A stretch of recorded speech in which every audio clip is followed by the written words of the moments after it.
If you don't control your mind, someone or something else will. That's not just a quote. It's the truth most people ignore every day. Your mind is the engine behind every decision, every emotion, every habit, and every result in your life. But here's the problem. Most people never learn how to take control of it. They let their mind wander, overthink, hesitate, panic, and spiral. Then they wonder why they feel stuck, tired, or unmotivated. This audiobook is not about motivation that fades after 5 minutes.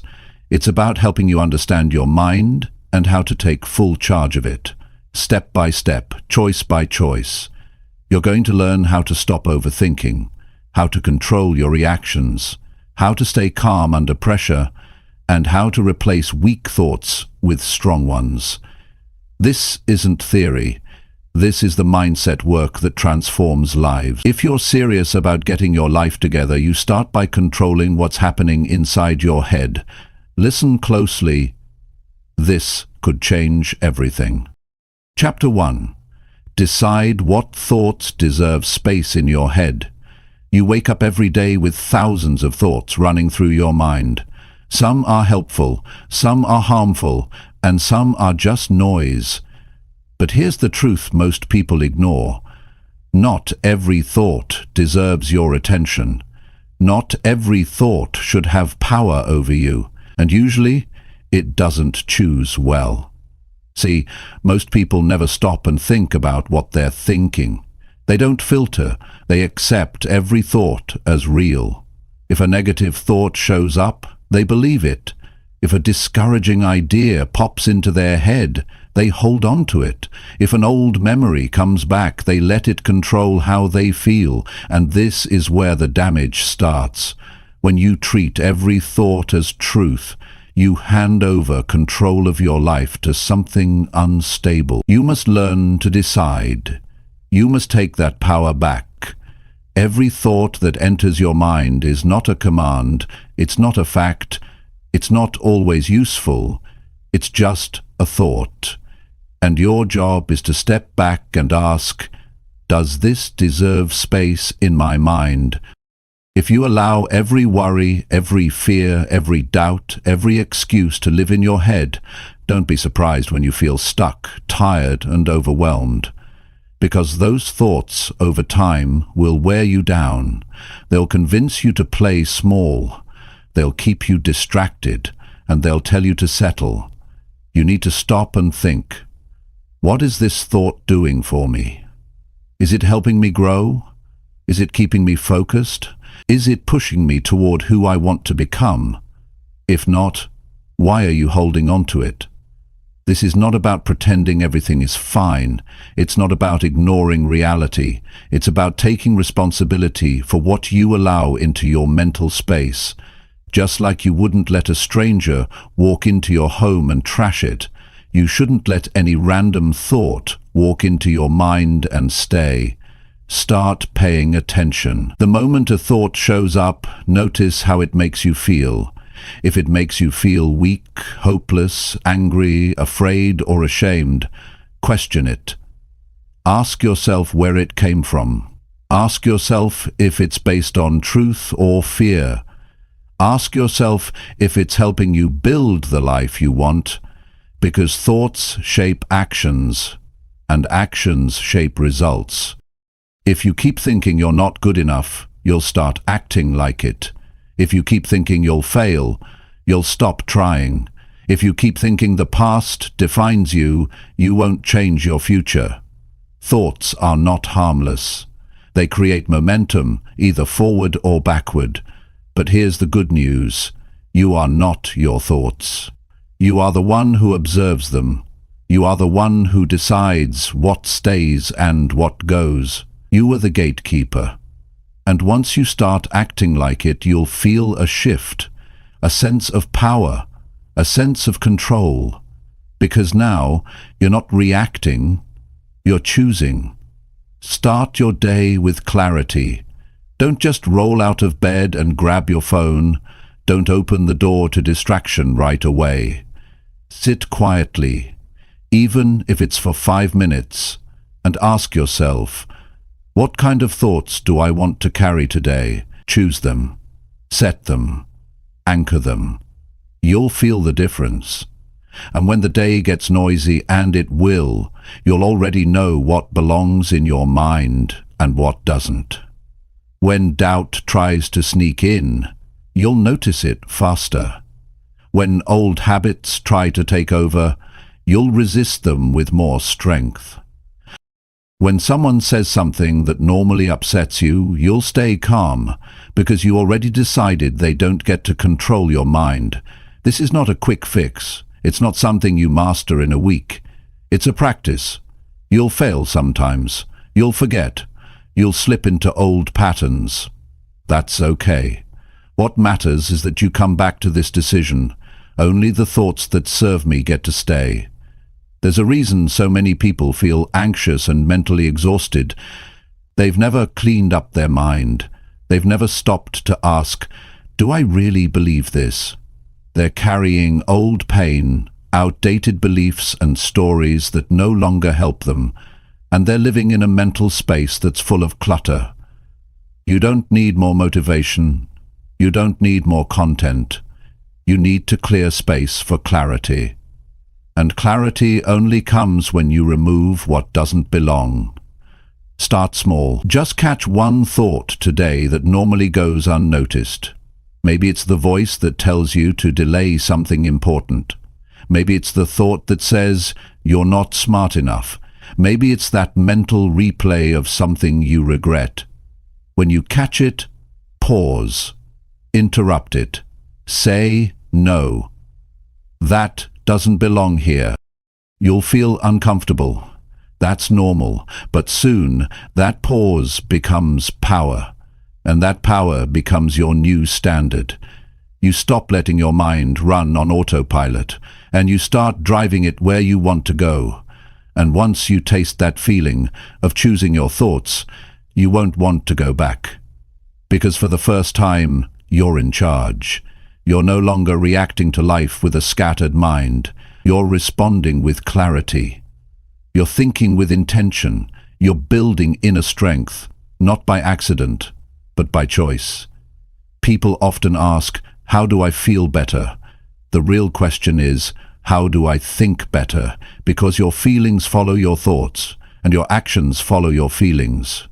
So if you want better results, you have to think better thoughts. And to think better thoughts, you have to decide what thoughts deserve your time and your energy. You don't have to believe everything your mind says. You don't have to argue with it either. You just need to decide. Keep what lifts you. Keep what moves you forward. Keep what aligns with the person you want to become. Everything else, let it go. Your mind can be your greatest tool or your biggest trap, but the choice is always yours. And that choice starts with one powerful question.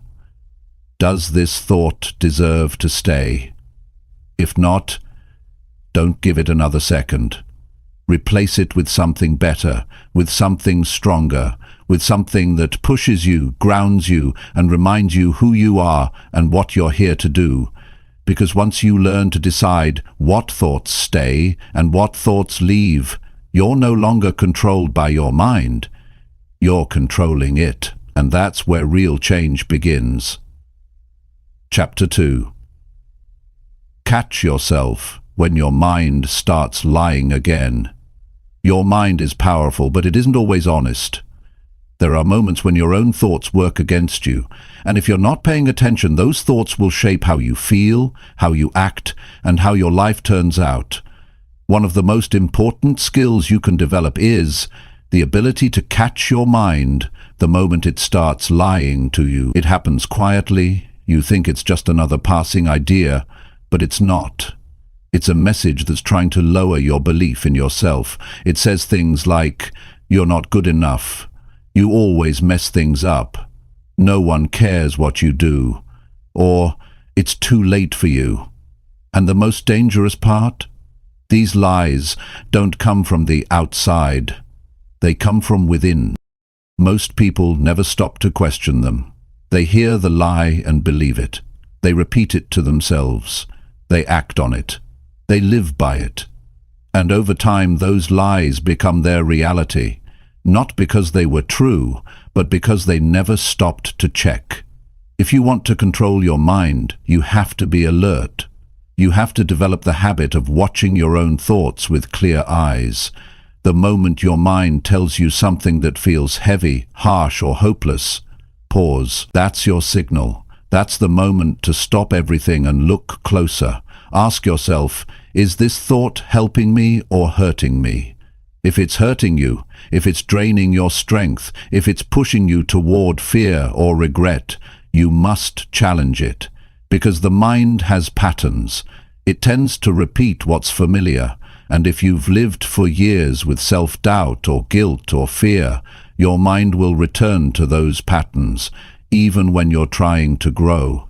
That's why catching the lie early matters. The longer you let it stay, the more damage it does. It shifts your focus. It messes with your confidence. It convinces you to shrink back instead of stepping forward. And what's worse, the more you obey that lie, the more power it gains. You weren't born doubting yourself. You weren't born thinking you're not enough.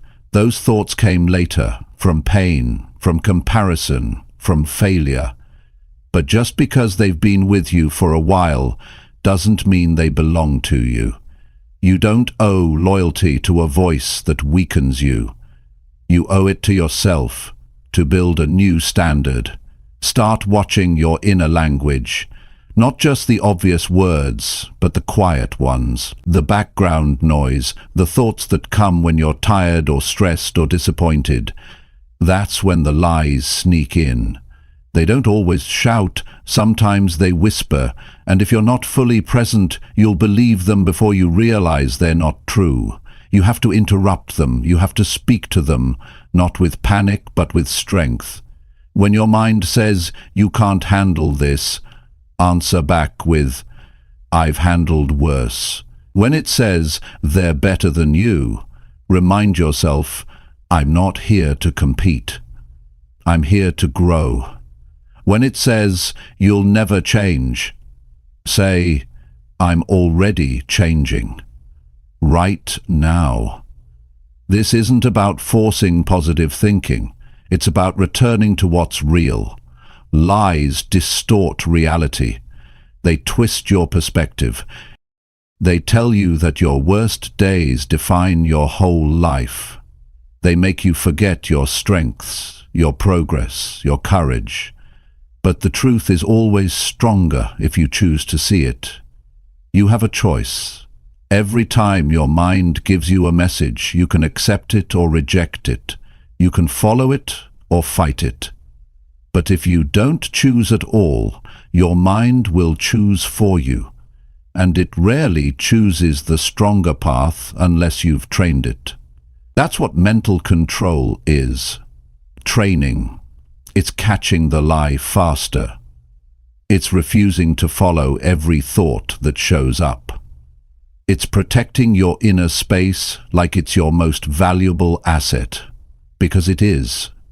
You don't have to listen to the voice that criticizes you when no one's watching. You don't have to agree with the part of your mind that says you're not ready or worthy or smart enough. That voice isn't your truth, it's your past. And it's time to stop giving it the microphone. Remember, your mind responds to repetition. So if you want to weaken the lies, stop repeating them. Stop saying, "I always fail." Stop saying, "I'm too broken." Stop saying, "I'm not good with people," or "I don't have what it takes." These aren't facts, they're habits. And habits can be changed. Start building new ones.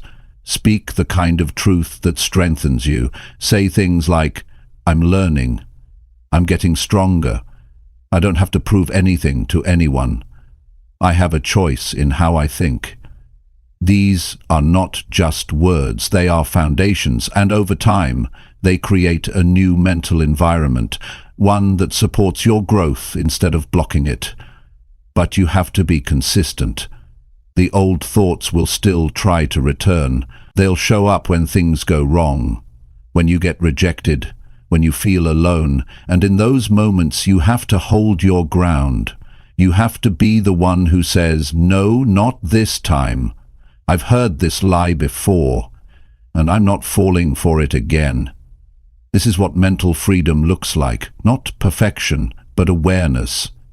You're no longer running on autopilot. You're not just reacting to your thoughts. You're examining them, you're choosing, you're correcting. That's power. That's control.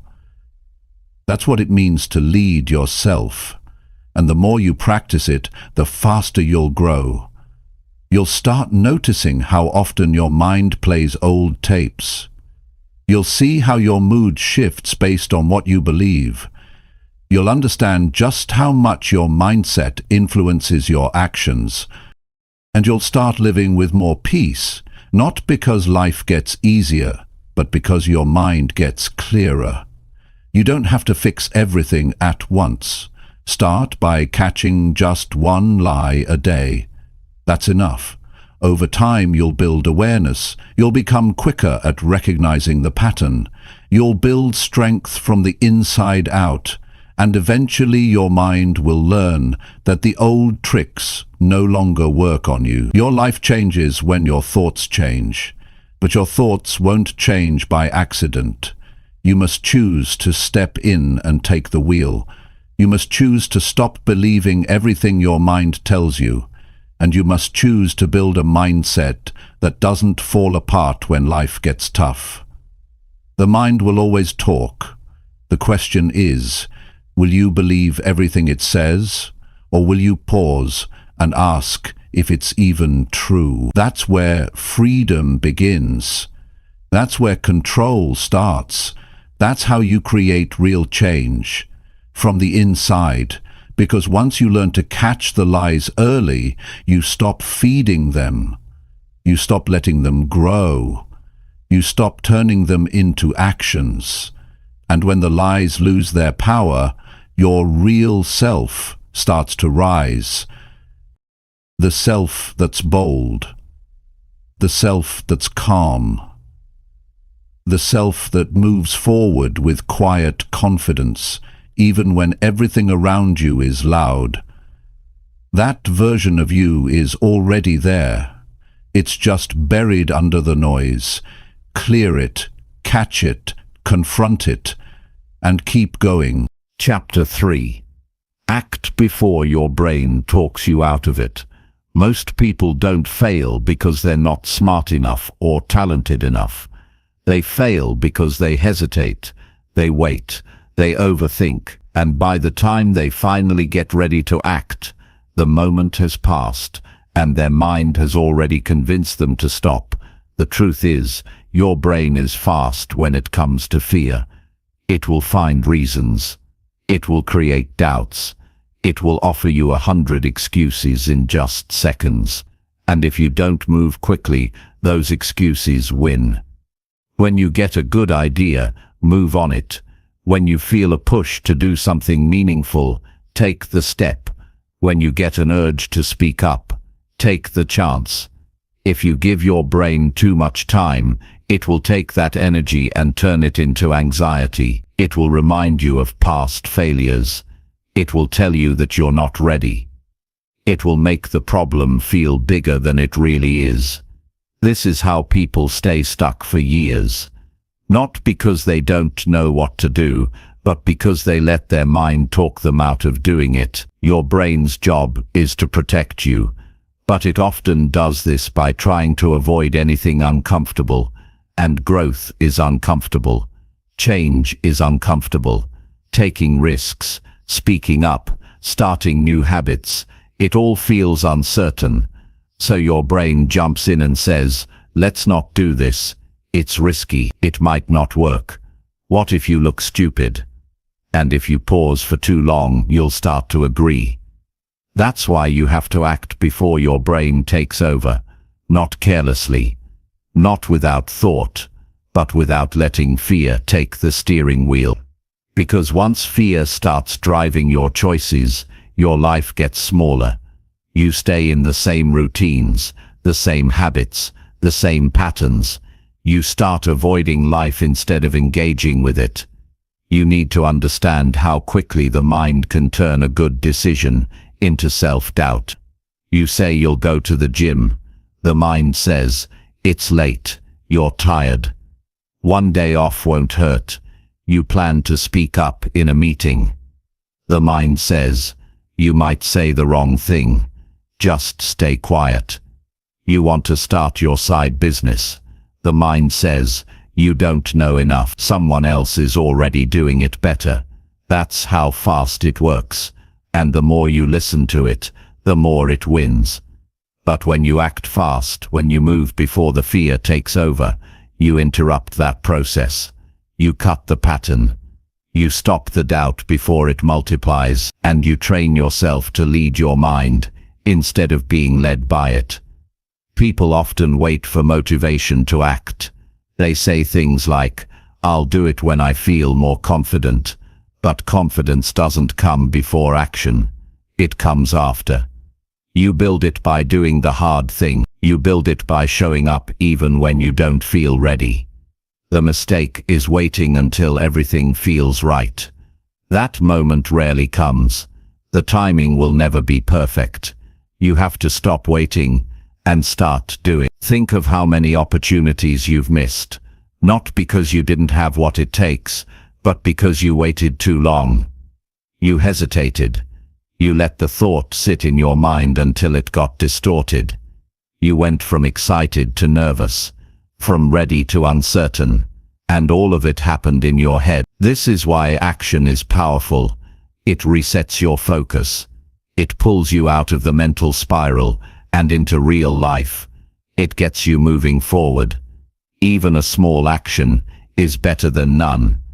Because once you act, momentum builds, and momentum creates belief. The people who grow the fastest aren't the ones who know the most.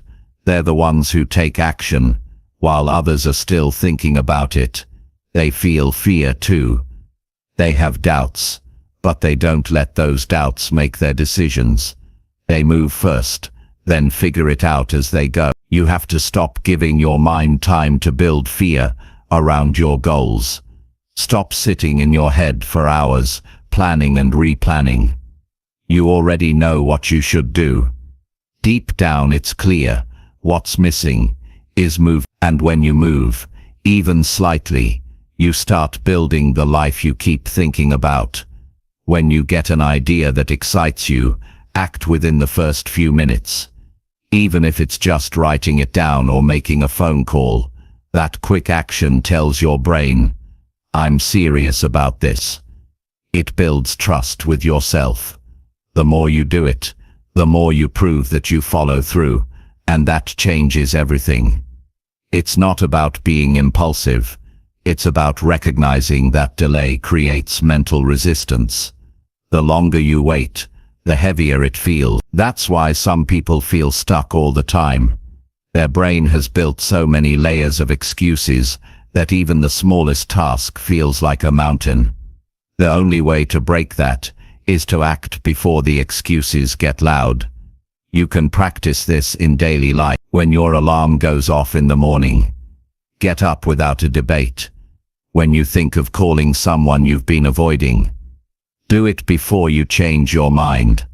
When you want to start that workout, begin with 5 minutes before your brain talks you into skipping it. Each time you act without delay, you take back control. You start teaching your brain that you're not going to be bullied by hesitation. You start creating a new identity, someone who moves, someone who leads, someone who doesn't wait for the perfect feeling to take the right step. That kind of mindset creates results. You don't have to be fearless. You just have to stop giving fear the final say. You don't have to feel strong every day. You just have to move before your weakness takes over. And you don't need anyone else to believe in you. You just need to prove to yourself that you'll take action when it matters. This one change, moving before your brain convinces you not to, can shift everything. It can change your confidence. It can change your energy. It can change your habit, because now you're leading your life, not reacting to it.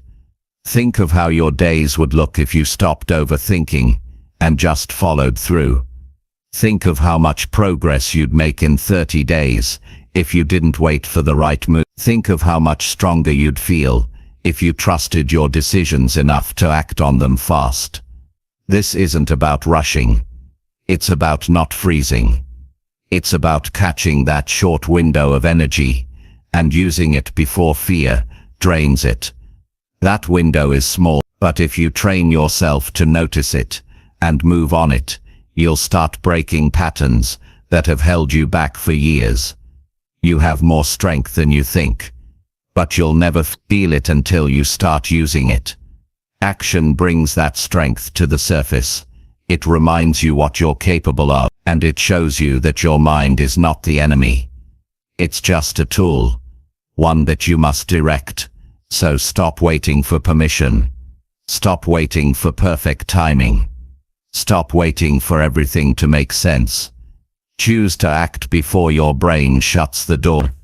Choose to take the first step, even if it's small. That's how growth begins, not with perfect plans, but with bold movement. You already know what to do. Don't let your thoughts talk you out of your future. Move now.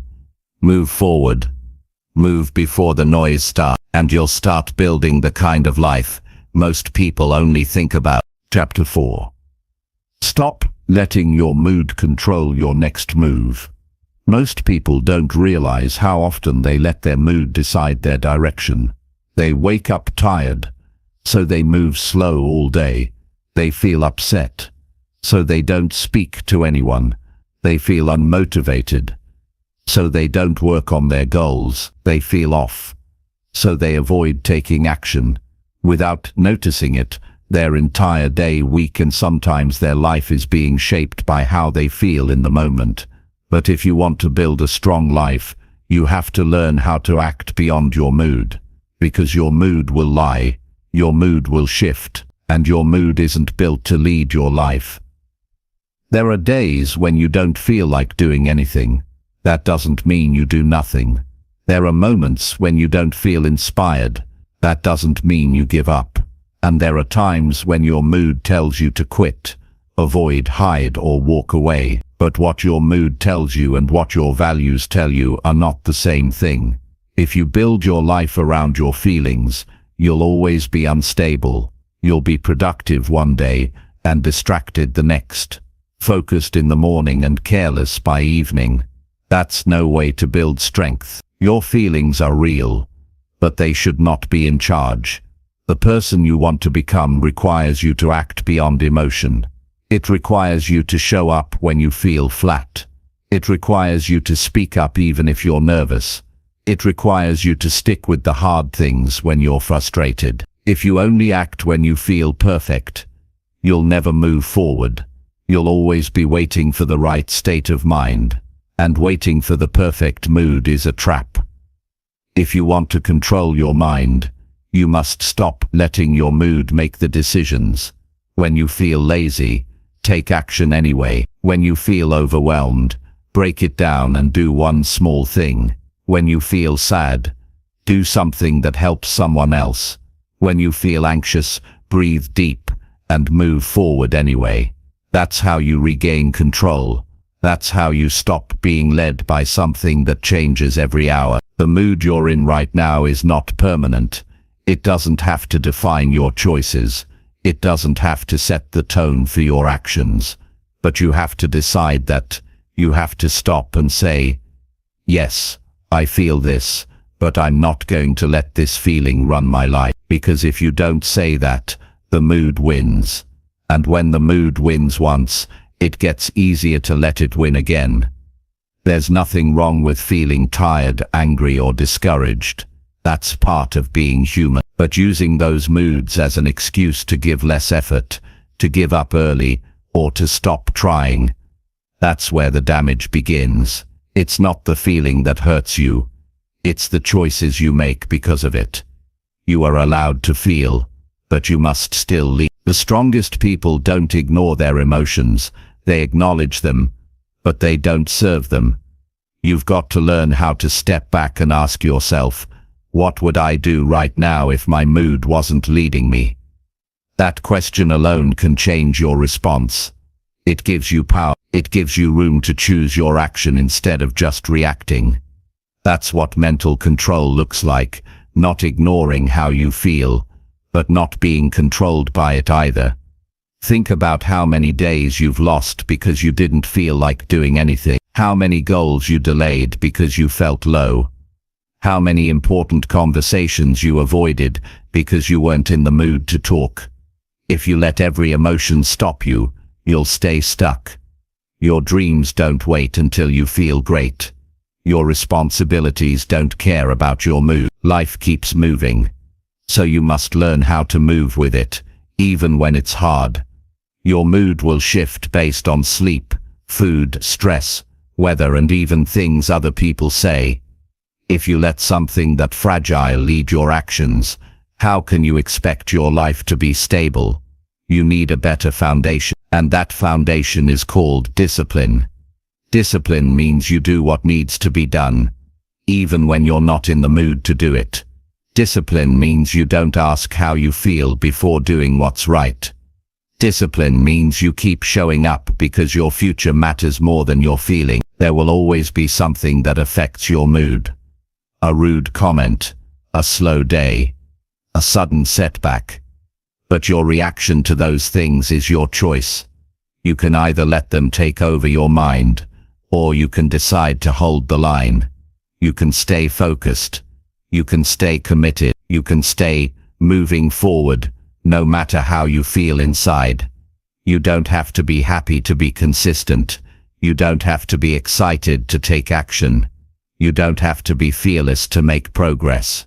You just need to keep going. You need to stay connected to your goals even when your emotions pull you away from them. And that starts with awareness. Start noticing when your mood shifts your behavior. Track the pattern. Write it down if you have to. Ask yourself, what do I do when I feel off? Do you stop working? Do you isolate yourself? Do you start doubting everything? These are habits. They can be changed, but only if you see them clearly. Next time you feel unmotivated, ask yourself, what small action can I take anyway? You don't have to solve everything at once. You just need to move in the right direction. The feeling might still be there, but you're not bowing to it. You're leading. And the more you practice this, the stronger you become. You will start to build a version of yourself that is no longer shaped by mood swing. You'll become someone who does the work, shows up, and takes action. Not because it always feels good, but because it matters. That's power. That's growth. That's what creates a meaningful life. People respect consistency. Results follow discipline. Peace comes from stability. And all of that starts when you stop letting your mood be the boss.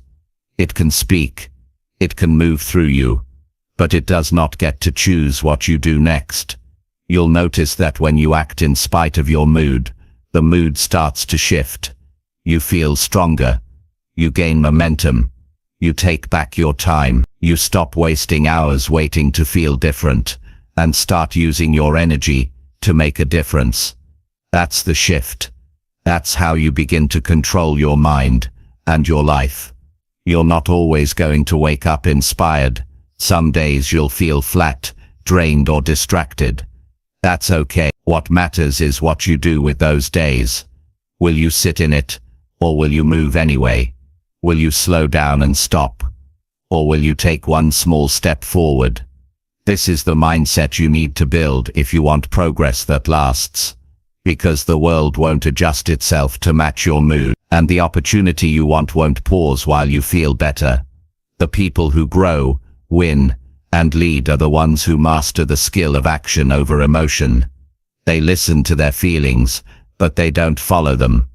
And when you live that way, you start to experience a different kind of freedom, not the kind that comes from everything going your way.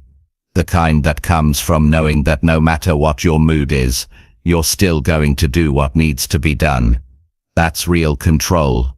That's how you stop being a prisoner of your emotions and start becoming the driver of your future. Every time you choose discipline over mood, you win. Every time you stay consistent when it would be easier to quit, you build strength. Every time you act with intention, not reaction, you prove to yourself that you're in control. And that's what this is all about. Not ignoring your emotions, but leading your life with your values, not your feelings. Because once you master that, you become unstoppable. No matter what happens, you keep moving forward. That's the life you deserve. And that life starts the moment you stop letting your mood decide your next move. Chapter 5. Say no to anything that clouds your thinking. You can't think clearly when your mind is crowded. You can't focus when your head is full of noise. Every distraction, every unnecessary conversation, every toxic habit, every draining environment, it all adds up. It might seem small, but when you allow too many things into your space, your thinking becomes foggy. And when your thinking is foggy, your decisions suffer, your clarity disappears, your energy drops. And the worst part is, most people don't even realize what's clouding them, because they've been living that way for so long. It feels normal. If you want control over your mind, the first step is saying no to what doesn't belong. Not maybe, not later.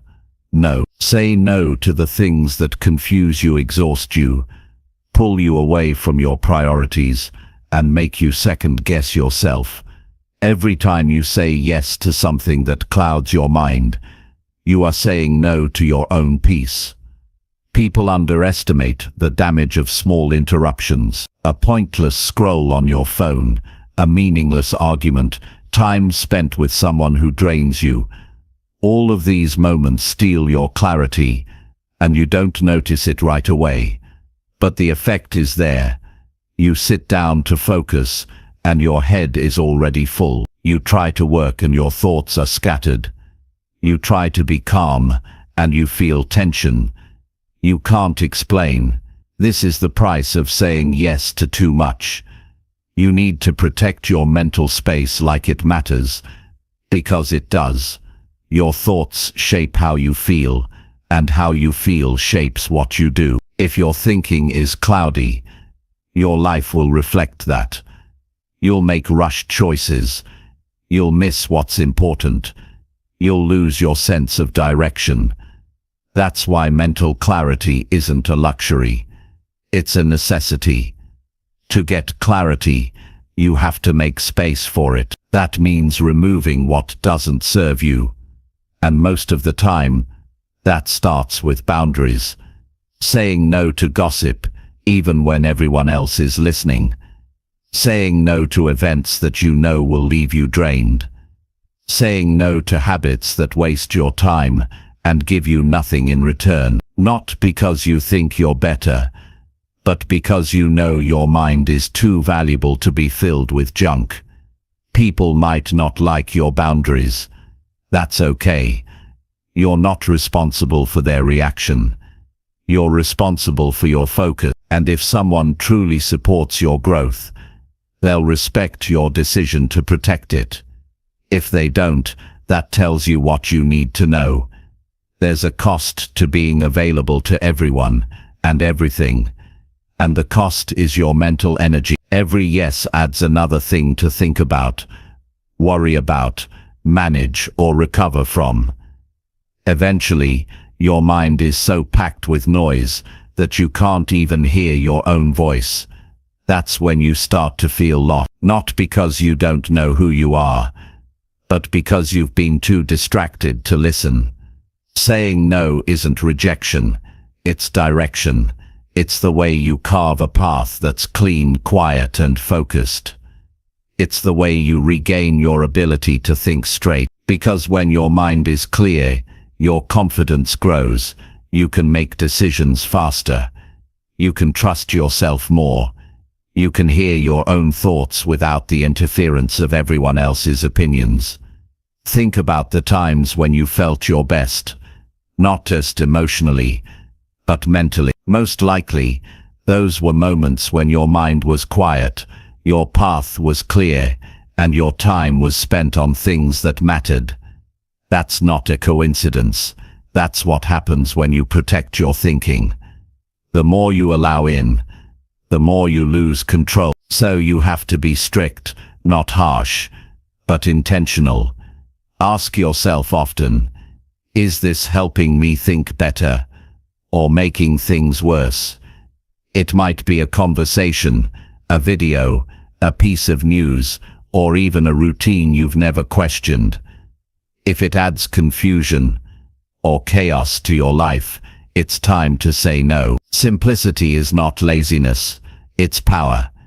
When your mind is free from clutter, your ability to focus and perform improves. You become more grounded, you waste less energy, you make better choices, and you feel more at peace. Not because your life is perfect, but because your thinking is no longer being pulled in every direction. It's not just about cutting things out, it's also about being careful with what you let in. You have to be intentional with the conversations you have, the content you consume, the people you give your time to, and the environments you stay in. Everything you allow into your space either sharpens your mind or fogs it. There's a lot of noise in today's world, a lot of pressure to stay connected, involved, informed, and entertained. But just because something is popular doesn't mean it's right for your mind. You have to pause and ask yourself, what do I really need right now? And most of the time what you need is less, not more. Your brain can't work properly when it's overloaded. Just like a room feels tight when there's too much furniture, your mind feels heavy when there's too much noise. You have to clear out the non-essential. That means removing distractions, tightening your focus, and saying no to anything that doesn't align with your goals. Sometimes the things clouding your mind are habits you've been carrying for years. Staying up late scrolling through things you don't need, checking your phone every few minutes, listening to people who always bring stress into your day. These things become normal until you step back and realize how much mental space they're taking up. You don't owe anyone unlimited access to your energy. You don't owe every notification your immediate attention. You don't need to be part of every conversation. You have a right to silence. You have a right to focus. You have a right to protect your thinking. The stronger your boundaries, the clearer your mind. And the clearer your mind, the more powerful your life becomes. Because now you're not reacting to chaos. You're building your path. You're not drowning in noise. You're thinking with intention. And that kind of thinking leads to action. That's smart, steady, and aligned with your purpose. You can start today. Choose one thing that's been clouding your mind. Maybe it's a social media habit. Maybe it's a person who always brings drama. Maybe it's a routine that leaves you mentally exhausted. Decide that it no longer has space in your day. Say no to it. Replace it with something cleaner, something quieter, something that allows you to breathe, reflect, and move forward with clarity. It doesn't have to be dramatic. It just has to be real. Every small step you take to clear your mental space adds up. Over time you'll feel it. The calm, the control, the sharpness. You'll notice you're thinking better, acting smarter, and feeling stronger. Not because your life is easier, but because your mind is cleaner. And when your mind is clean, your choices improve. When your choices improve, your habits improve. When your habits improve, your life changes. That's the power of saying no to what clouds your thinking. You don't need more things to think about. You need fewer things, with more meaning, fewer opinions, fewer distractions, fewer unnecessary tasks, and more space to think for yourself, to make decisions with purpose, and to live from your own values, not someone else's noise. So make it your mission, not to add more but to subtract what doesn't belong. Say no often. Say it without guilt. Say it for your focus, your peace, your power, because a clear mind is a strong mind, and a strong mind leads to a life that's built with clarity, not confusion. That's how you take control. That's how you protect your future. That's how you lead your life with intention, every single day. Chapter 6. Do what strengthens you, not what feels easy. Most people spend their days chasing what feels easy. They choose comfort, they choose the shortcut, they avoid pressure, and over time, that becomes their identity. Someone who takes the safer route, someone who stops when things get difficult, someone who stays where it's familiar even if it means staying small. The problem is, growth doesn't live in ease. Growth lives where things challenge you, and if you want to control your mind, you have to stop asking what's easier and start asking what will make me stronger. Every decision you make either builds your strength or weakens it. When you avoid the hard conversation, you weaken your communication. When you skip the workout because you're tired, you weaken your discipline. When you stay quiet when you should speak, you weaken your confidence. When you give in to your urges, you weaken your self-respect. It's not about one big moment, it's all the small moments where you choose what's comfortable instead of what's right. And those choices add up. You don't grow by doing what you've always done. You grow by stepping into what tests you, what stretches you, what demands something new from you. That's where real change happens. It's not glamorous. It's not always exciting. In fact, it's often frustrating. But that frustration is where strength is built. When something is hard and you choose to do it anyway, you build character. You build grit. You prove to yourself that you're not controlled by convenience. The easy path always looks attractive at first. It saves time, it feels safe. It keeps your ego untouched. But it costs you in the long run. It keeps you average. It keeps you hidden. It keeps you dependent on external rewards. When you only do what feels good, you never develop the muscles you need to handle life's demands. People often say they want confidence, they want power, they want respect. But you don't earn those things by following ease. You earn them by doing what's hard, especially when no one is watching. You earn them by doing the stoic when your body says no, by making the call when you feel afraid, by finishing the project when you're tempted to quit. That's how you earn self-trust. That's how you become mentally strong. It's not something someone gives you. It's something you build through actions that hurt in the moment, but help you long term. Your brain is wired to seek comfort. It wants to keep you safe. It wants to protect your energy. It doesn't want you to feel stress, pain, or fear. But that system, if you follow it blindly, will keep you small. It will trap you in cycles of low effort, low reward, and low belief in yourself. You must learn to lead your brain instead of being led by it. That starts by choosing what strengthens you. Even when it's uncomfortable, it might be waking up early when your bed is warm. It might be saying no to distractions that give you short-term pleasure, but long-term regret. It might be practicing a skill again and again until it finally clicks. None of that feels easy, but every time you choose it, you grow. You get sharper, you get stronger. You build something inside you that no one can take away.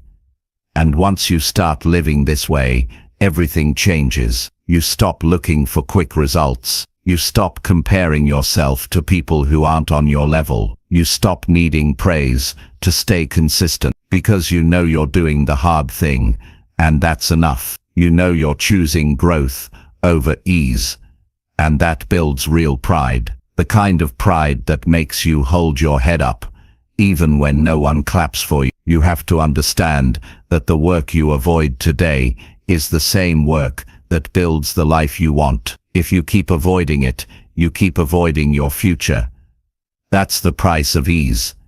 It delays everything, your progress, your peace, your potential. And the longer you delay, the harder it is to believe in yourself again. Doing what strengthens you requires honesty. You have to ask hard questions. What am I avoiding?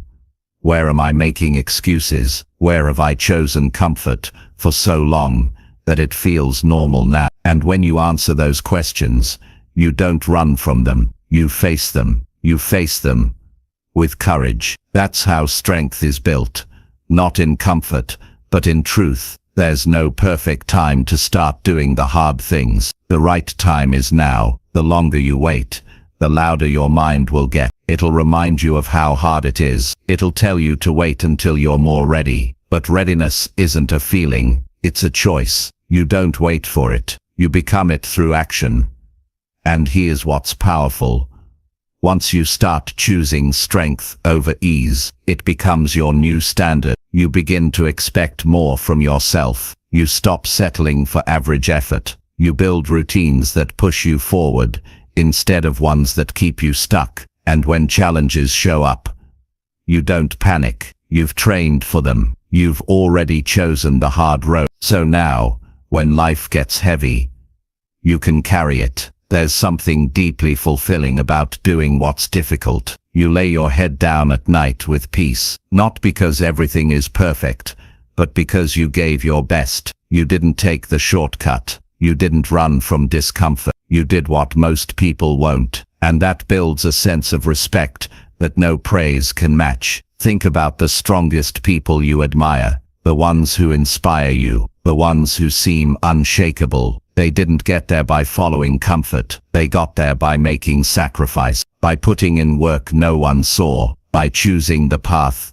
that required effort, patience, and discipline. If you want that kind of life, you have to make those kinds of choices. Your future depends on what you choose today. And every day, you get to decide, will I choose what strengthens me, or what feels easy right now? One leads to progress. The other leads to regret. Don't fool yourself into thinking ease is harmless. It chips away at your belief, your drive, and your momentum. But when you do the hard thing, even for just a few minutes, you take that power back.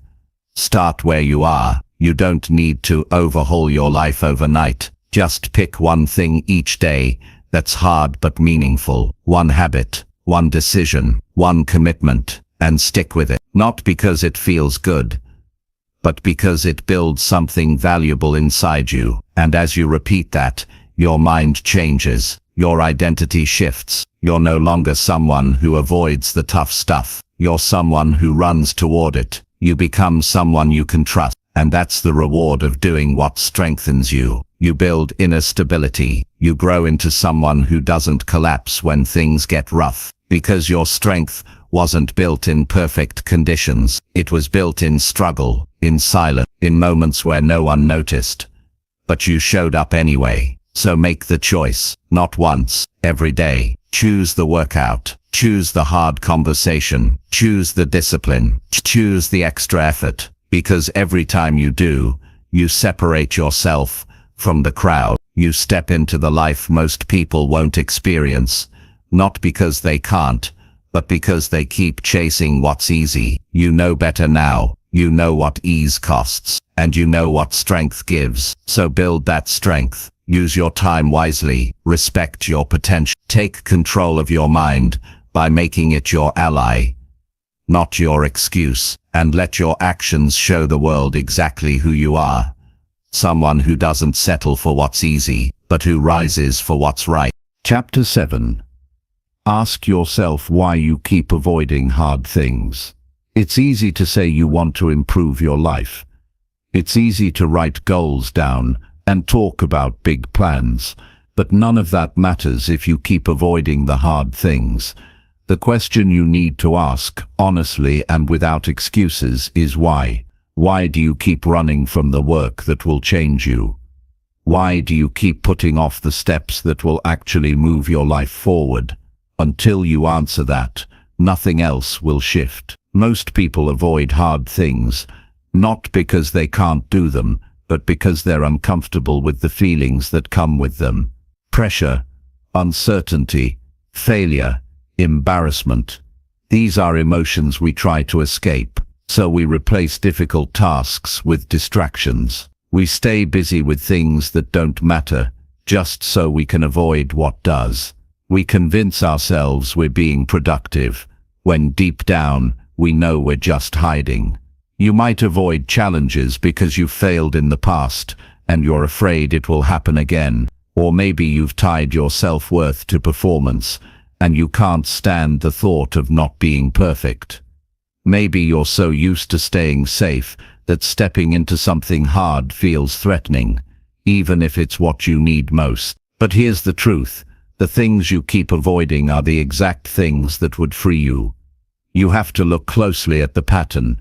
You say you want discipline, but you avoid routines that demand consistency. You say you want strength, but you run from resistance. You say you want success, but you avoid the sacrifice that comes with it. That's not just a contradiction, it's self-sabotage, and if you don't stop and face it, you'll keep wasting time. The first step is being honest with yourself. No more sugarcoating, no more blaming distractions, or waiting for the right moment.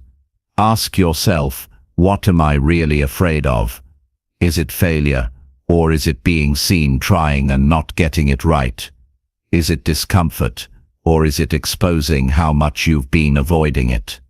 You don't have to have all the answers, but you do need to stop pretending you don't see what's happening.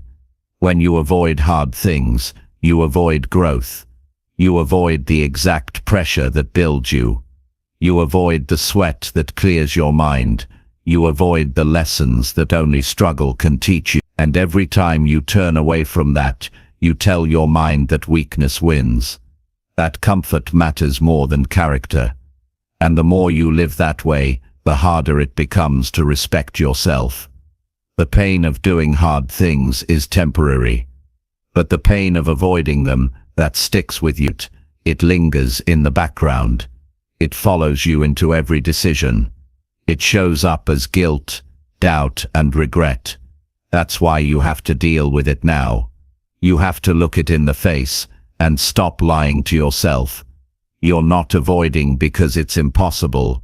You're avoiding because it's heavy. But strength only grows through resistance. Every time you step into something difficult, you teach your mind that you're in charge.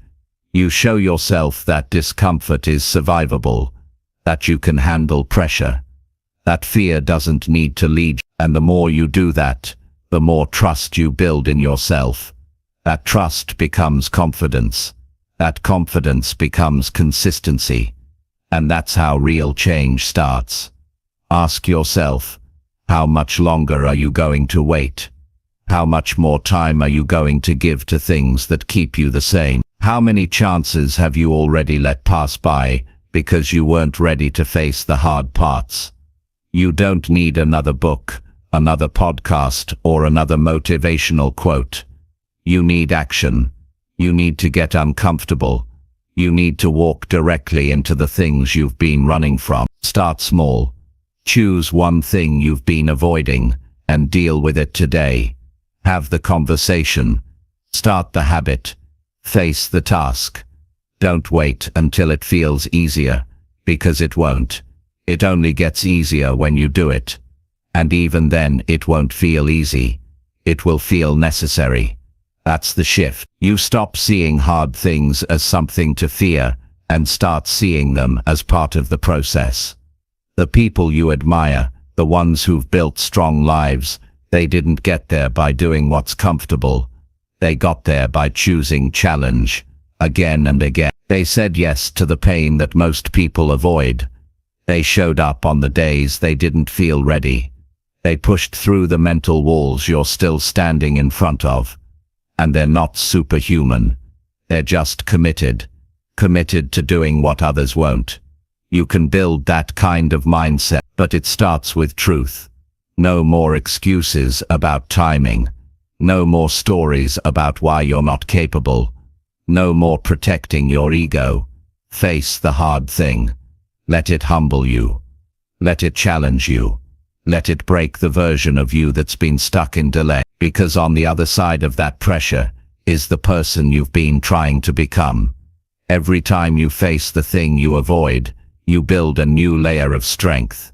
That strength becomes your standard. And the more you repeat it, the less fear controls your decision. You start making moves not based on what's easy, but on what's right. You stop waiting for perfect conditions. You act because it's necessary, not because it feels good. And that's what separates those who grow from those who don't. It's not talent, it's not luck. It's the decision to face difficulty and do it anyway. It's the willingness to look at your own behavior and say, I've been avoiding this, and it stops now. That kind of ownership is rare, but it's the only way to change your life. You don't need to be perfect. You don't need to feel confident. You don't need to be fearless. You just need to stop running. You need to sit with the discomfort you've been avoiding. Understand where it comes from. Then decide that it doesn't get to run your life anymore. That decision alone is a turning point. From that point forward, you live differently. You think differently. You stop building your days around comfort and start building them around purpose. You stop asking, what's easiest, and start asking, what will make me stronger? You stop avoiding, and you start confronting. And once you start confronting the hard things, you'll realize something powerful. They weren't as scary as your mind made them out to be. They were just unfamiliar. And now that you've faced them, you're not the same. You're sharper. You're braver. You're in control, not of the world, but of yourself. And that's where real power begins. So ask yourself, not just once, but often, why do I keep avoiding hard things? Be honest about the answer, then do something about it. That's how you take back control. That's how you earn your own respect. That's how you build the kind of life that doesn't fall apart when things get hard. Because you've already trained for hard. You've stopped running, and you've chosen to run. Chapter 8. Slow down your mind when it starts racing. There will be moments in your life when your mind feels like it's running faster than you can control. One thought leads to another, then another, until you're caught in a rush of worry, pressure, and mental noise. You start imagining everything that could go wrong. You overanalyze conversations. You rehearse outcomes that haven't even happened. And the more you try to think your way through it, the louder your thoughts become. That's when you need to slow everything down. Not later, not tomorrow, right now. Because when your mind starts racing, it becomes almost impossible to think clearly, act wisely, or feel grounded. When your head spins, you disconnect from the present. Your body is here, but your thoughts are somewhere else. You can't focus. You can't make clear decisions. You can't breathe right. Your chest feels tight. Your heart might speed up. Your shoulders tense. You feel like you have to fix everything at once. This is how stress grows, not from the situation itself, but from how your mind reacts to it. The racing thoughts feel real, but most of them are guesses, predictions, or assumptions that you've carried too far. You don't need to solve everything in your head. What you need is space. You need to create distance between yourself and the chaos. Because if you let your thoughts keep pulling you forward, they'll take you to places that don't exist. You'll feel pain that hasn't happened. You'll suffer from things that aren't even real. And your energy will drain from problems that don't need attention. The key is to catch it early. Notice when your thoughts are speeding up. Don't ignore it. Don't try to outthink it. That only adds fuel to the fire. Instead, pause. Stop what you're doing. Put your attention on your breath. Take a slow inhale, then a slower exhale, not to escape the moment, but to re-enter it with control. This simple act begins to break the momentum of your racing mind. You're not weak for feeling overwhelmed. You're not broken because your thoughts are too loud. You're human. The problem isn't that your mind races. The problem is when you let it run wild without stepping in. You have to remember that your mind is not a master. It's a tool, but a tool out of control becomes dangerous. Sometimes your mind races because you've been carrying too much without taking a break. You haven't slowed down. You haven't given yourself time to reflect, breathe, or reset. You've stayed busy, distracted, or overcommitted. So your brain stays active, trying to process everything at once. That's when it turns against you, not because it wants to hurt you, but because it's trying to protect you from what it doesn't understand. To slow your mind, you need stillness, and stillness doesn't mean doing nothing.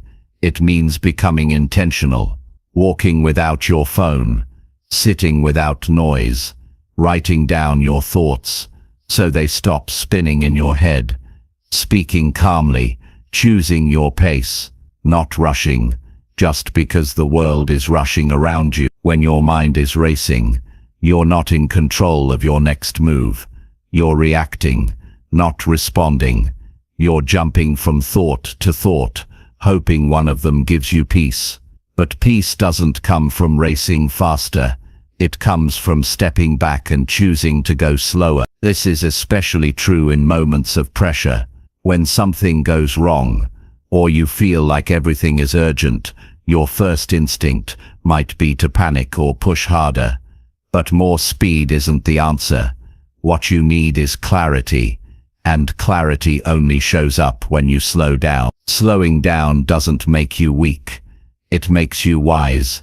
It allows you to see things for what they are, not for what your fear says they might be. It gives you time to check your thoughts, separate truth from assumption, and take action that aligns with who you want to be. Sometimes your mind is racing because you haven't been honest with yourself.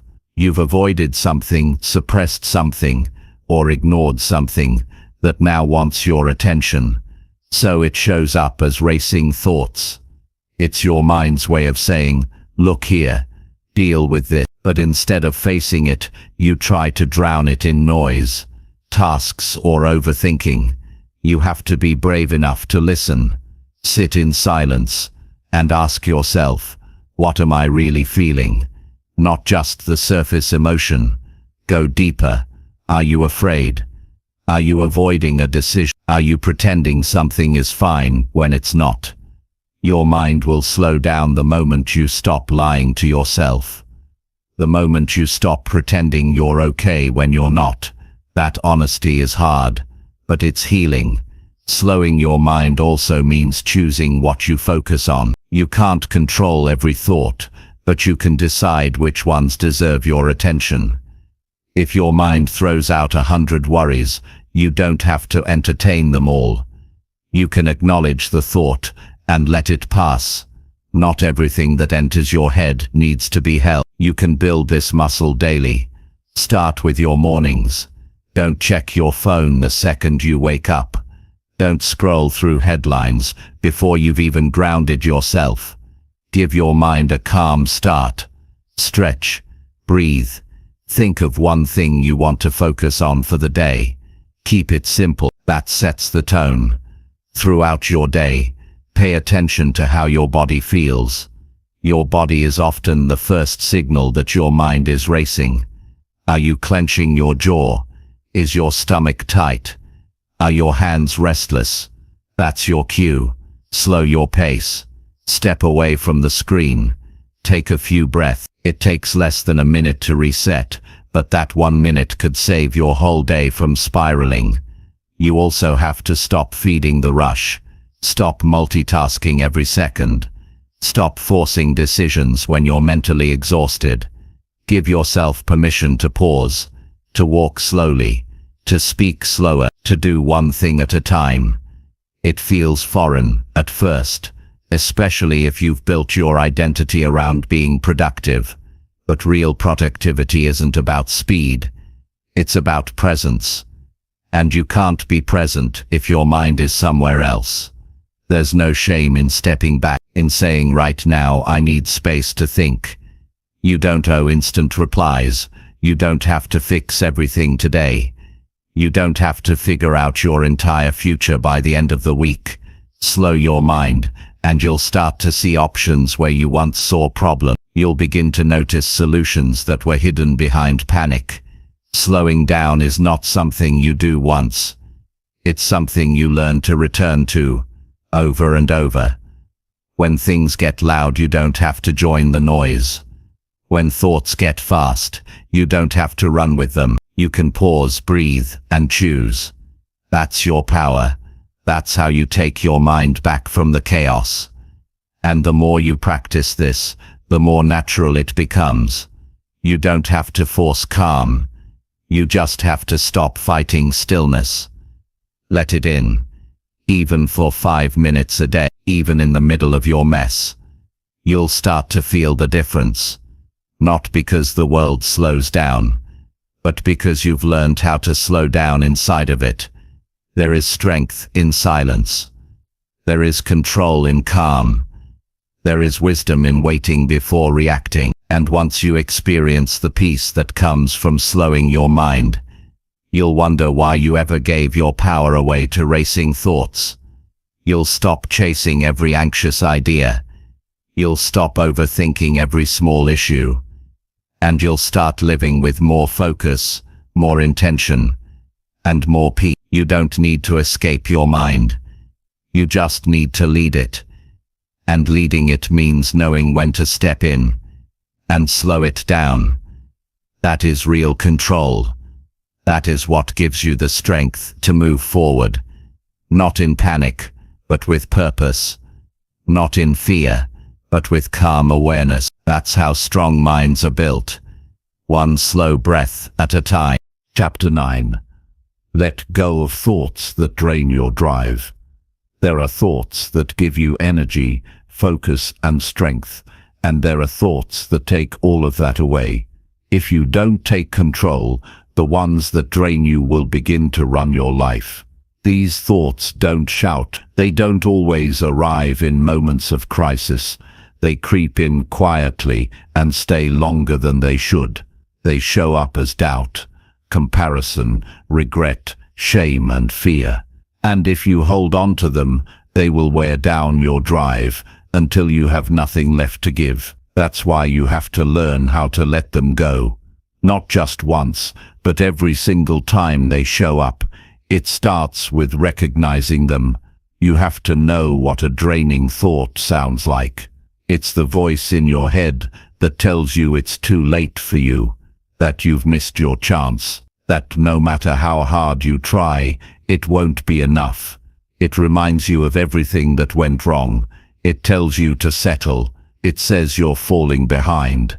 These thoughts don't help you grow. They paralyze you. They don't keep you grounded. They hold you down. You can't afford to keep entertaining them like they're facts. You need to treat your mind the same way you treat your home. If something doesn't belong there, you remove it. You don't argue with it. You don't make room for it. You don't decorate around it. You clear it out, because your mind has a limited amount of space and attention.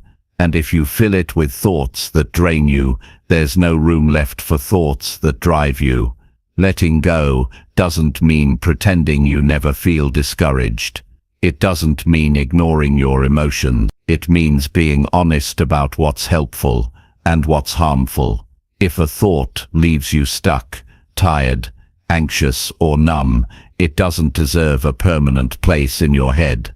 You owe it to yourself to replace it with something stronger, not something fake, something better, something that reminds you that you are capable, that you've made progress, that you still have control over what happens next. A big reason people stay unmotivated is because they don't even realize how much of their energy is being stolen by these thoughts. Every time you dwell on what went wrong, you lose focus on what could go right. Every time you replay the past, you lose the present. Every time you tell yourself a story about why you can't, you stop looking for ways to try. You don't need that noise anymore. It's not helping you. It's not protecting you. It's just dragging you down. To let go of a thought, you have to first separate it from truth. Not everything you think is accurate. Just because a thought feels heavy doesn't mean it's real. You might believe you're behind in life, but who told you that? What are you comparing it to? You might think you're not doing enough, but have you actually looked at how far you've come? These thoughts often go unchallenged. You accept them as truth when they're really just habits. You must interrupt that cycle.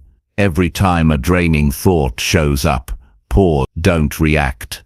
Don't agree with it right away. Question it. Ask yourself, is this thought useful? Is it pushing me forward or pulling me down? Is it helping me become stronger or convincing me to give up? Most of the time, you'll realize it's doing nothing for you, and once you see that, it becomes easier to release. Letting go also means you stop revisiting things you can't change, the decisions you regret, the people who hurt you, the mistakes you made. They've already happened. Holding on to them doesn't fix them. It only keeps you stuck. You're trying to move forward while carrying weight that doesn't need to be there. It's time to put it down. You can acknowledge the past without living in it. You can learn from it without letting it define your future. Your drive depends on what you feed your mind. If you feed it with thoughts of failure, fear, and self-pity, don't be surprised when your motivation disappears. But if you feed it with reminders of your strength, your goals, your purpose, you'll feel a shift. You'll start showing up differently. You'll stop needing outside motivation because your inner fire is burning again. Letting go is not a one-time event. It's a skill, and you get better at it with practice. Some thoughts will return. That's normal. What matters is that you stop letting them stay. Don't fight them. Don't panic. Just redirect your focus. Choose something better. Something that aligns with the person you want to become. That one shift can change everything. You also need to be mindful of who and what you expose yourself to. Some thoughts aren't yours. They're the result of the people you're around, or the content you consume. If you're always hearing negativity, if you're constantly surrounded by complaints and fear, those messages will live in your mind whether you want them to or not. Be selective. Be intentional. Choose inputs that fuel your mindset instead of draining it. Your mind responds to what you repeat. So if you've been repeating thoughts that say, I can't, I'm tired, it's too hard, then of course you'll feel unmotivated. That's what you've been conditioning yourself to feel. But the moment you start choosing new thoughts, like I'll figure it out, one step at a time, I'm capable even if it's hard, your entire energy shifts. That's not fake positivity. That's strength. That's focus. That's control. It's not about pretending bad things don't exist. It's about deciding which things you will carry in your mind. You can acknowledge difficulty without giving up your drive. You can experience setbacks without holding on to hopelessness. Letting go means making peace with what was, so you can fully engage with what is. It means choosing clarity over confusion, direction over doubt, movement over stagnation. You are not your thoughts. You are the thinker. You are the one who chooses what stays and what goes. You have the authority to clear the mental clutter and fill that space with purpose. But it won't happen on its own. You have to be intentional. You have to say, this thought doesn't serve me and I'm done letting it live here. You'll feel resistance. You'll feel tempted to revisit the same old thoughts. That's okay. You're not trying to be perfect. You're trying to be aware. And with awareness comes power. The power to choose. The power to shift. The power to let go. Letting go creates space for better thinking. It gives you the mental freedom to focus on what matters.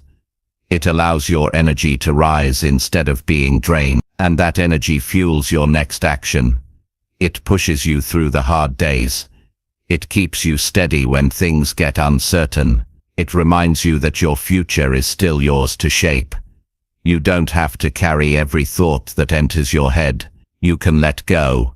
You can breathe again. You can move forward with a clear mind and a focused heart. That's what control feels like. That's what it means to lead yourself, not by reacting to every emotion, but by choosing thoughts that serve your highest goals.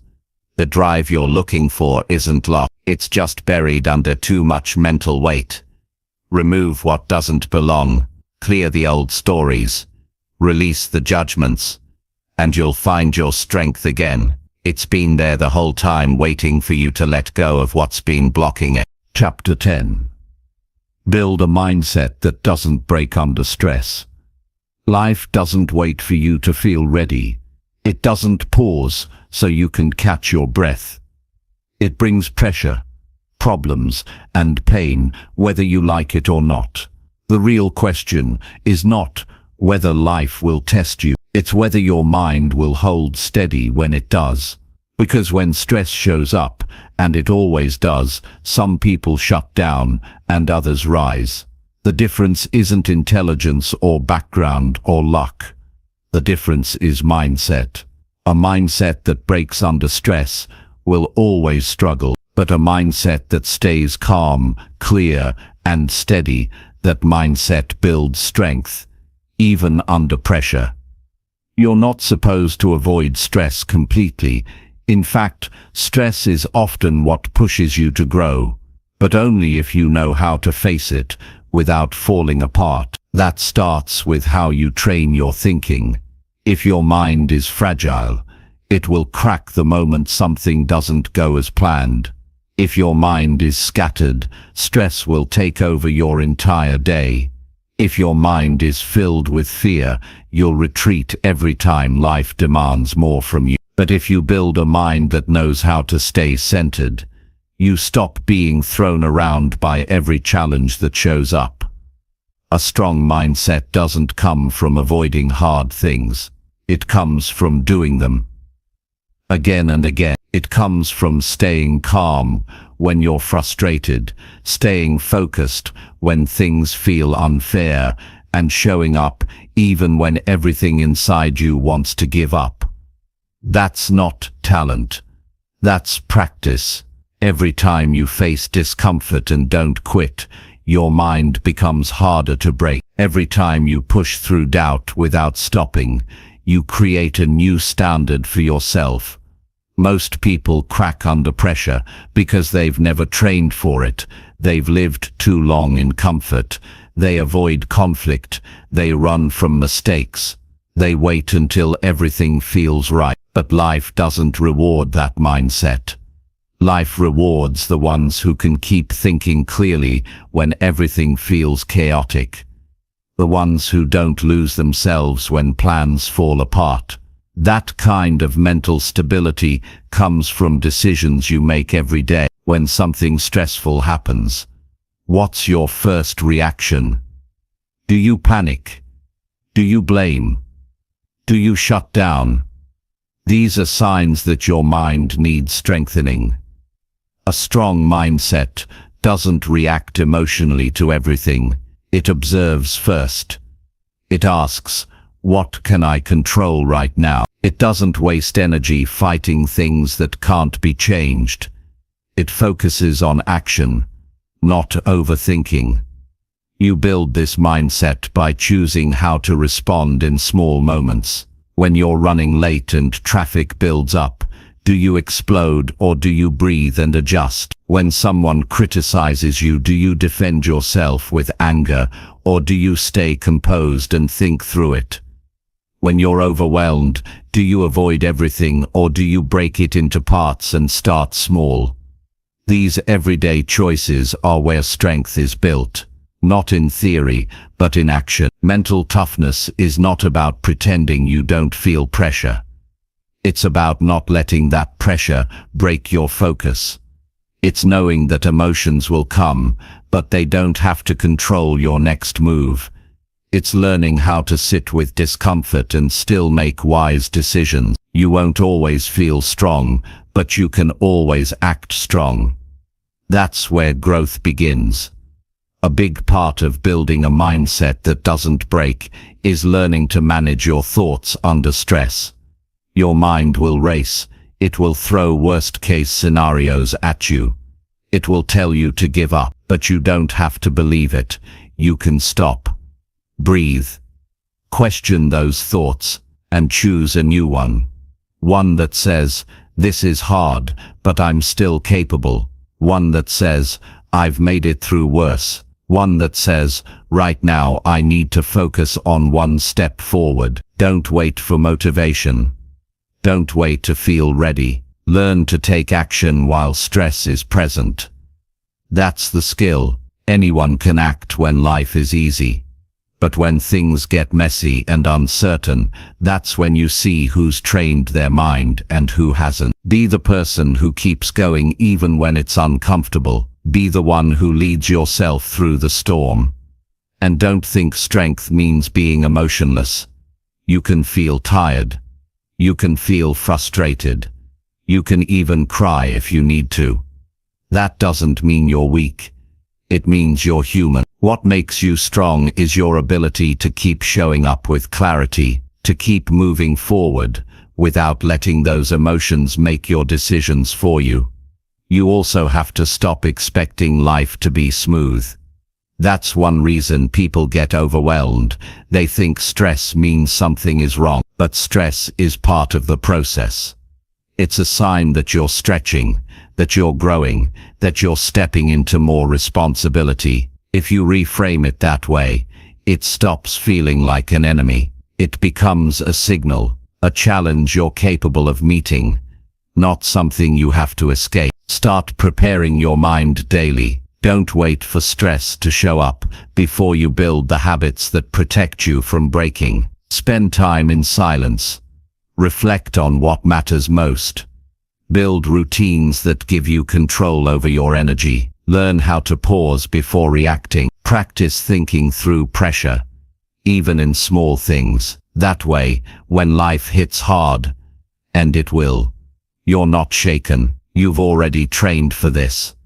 Strong people don't avoid difficulty. They've just faced it enough times to know it won't destroy them. You can have that same strength. You just need to stop running from challenges and start using them as your training ground. Each time you handle stress with a calm mind, you gain a little more power, and over time, that adds up to a mindset that can't be broken. You won't always have perfect answers. Sometimes you'll make mistakes. Sometimes you'll feel lost. That's okay. Strength doesn't mean never falling. It means standing back up with more wisdom. It means not quitting on yourself just because things are harder than you expected. It means learning how to lead your thoughts instead of being dragged around by them. A mind that doesn't break under stress is one that's built on values, not moods. You don't do what feels good. You do what's right. You don't act out of panic. You act with purpose. You don't depend on everything going smoothly. You prepare to adapt. You prepare to lead yourself when it's hard, and that mindset will carry you further than any talent or opportunity ever could. Start acting like the person you want to become, not just when things are calm, but when the pressure is real. That's the test. That's the proof. That's when you show yourself what you're made of. Every time you stay steady under stress, you separate yourself from the old version of you.